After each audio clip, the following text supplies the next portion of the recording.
আজকে ১ম বার দই ট্রাই করব, তাও আবার রাত ৩টা বাজে সেহারি খেতে উঠে। তো চলো দেখে নেওয়া যাক। হ্যালো এভরিওয়ান, আসসালামু আলাইকুম।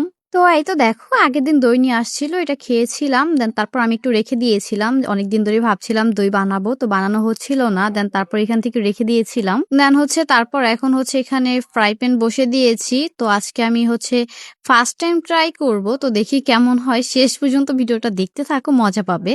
দেন তারপর হচ্ছে এখানে আমি চিনিটা ক্যারামেল করে নিব ভালো করে, বেশি একটা পুরানো যাবে না। এখানে আমি ভালো করে নিচ্ছি। তো এটা আমি অনেকদিন ধরেই চাচ্ছিলাম যে দই বানাবো, তো বানানো হচ্ছে না। তো যেহেতু গতকাল দই নিয়ে আসছিল, ওইটা আমি রেখে দিয়েছিলাম, ওইটা দিয়ে আজকে বানিয়ে নিব। তো দেখি লাস্ট পর্যন্ত কেমন হয়। তো দেখো এখানে আমি ক্যারামেলটা ভালো করে বানিয়ে নিয়েছি। তো ক্যারামেলটা কিন্তু পুরানো যাবে না, একদম লো আছে এটাকে করতে হবে। তো আমি যেভাবে পারি সেভাবেই করেছি। আমি এটা তোমাদের কোনো রেসিপি দিচ্ছি না। দেন তারপর এখানে একটু দুধ দিয়ে এটাকে ভালো করে একটু নেড়ে নিয়েছি। এটা একটু লেগে যায় দেখো। তারপর হচ্ছে আবার পরবর্তীতে আবার দুধ দিয়ে দিতে হয়েছে। দেন এই তো দেখো একটা হচ্ছে এলাচ দিয়ে এটাকে ভালো করে একটু জাল করে নিয়েছি। দেন তারপর হচ্ছে এটাকে ভালো করে নামিয়ে নিয়েছি, গরম মানে ভালো করে জাল করে নিয়েছি।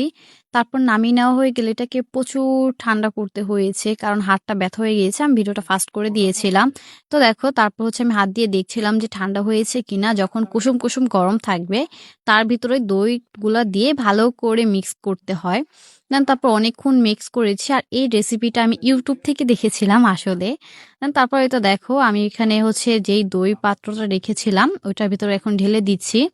ঢেলে দিয়ে এইটাকে হচ্ছে আমি রাত মানে ৩টা বাজে করেছিলাম, তো ৩:৩০ পর্যন্ত রেখে দিয়েছি। সকাল ১১টা বাজে খুলেছিলাম। তো এই তো দেখো এখানে আমি ভালো করে কিন্তু কম্বল দিয়ে পেঁচিয়ে রাখছি। তারপরও যে কেন হয়নি সেটাও আমি বুঝতে পারছি না। এই তো দেখো আমি ভালো করে কিন্তু রেখেছি। তো এখানে কি ভুল হয়েছে অবশ্যই আমাকে কমেন্টে জানাবে। দেন হচ্ছে তারপর এটাকে ভালো করে পেঁচিয়ে সারা রাত রেখে দিয়েছিলাম। দেন এই তো দেখো এটা হচ্ছে তার পরের দিন সকালের ভিডিও। এখানে আমি বের করে নিয়েছি, ওইটাকে ঢেলে হয়নি দেখে ঢেলে আবার এটাকে গরম দিয়েছিলাম, তাও হয়নি। তো এটা লাস্ট পর্যন্ত নষ্টই হয়ে গিয়েছে। তো ভিডিওটা এ পর্যন্তই ছিল। আর তোমরা কে কোথা থেকে দেখো আমার ভিডিও অবশ্যই জানাবে। আল্লাহ হাফেজ।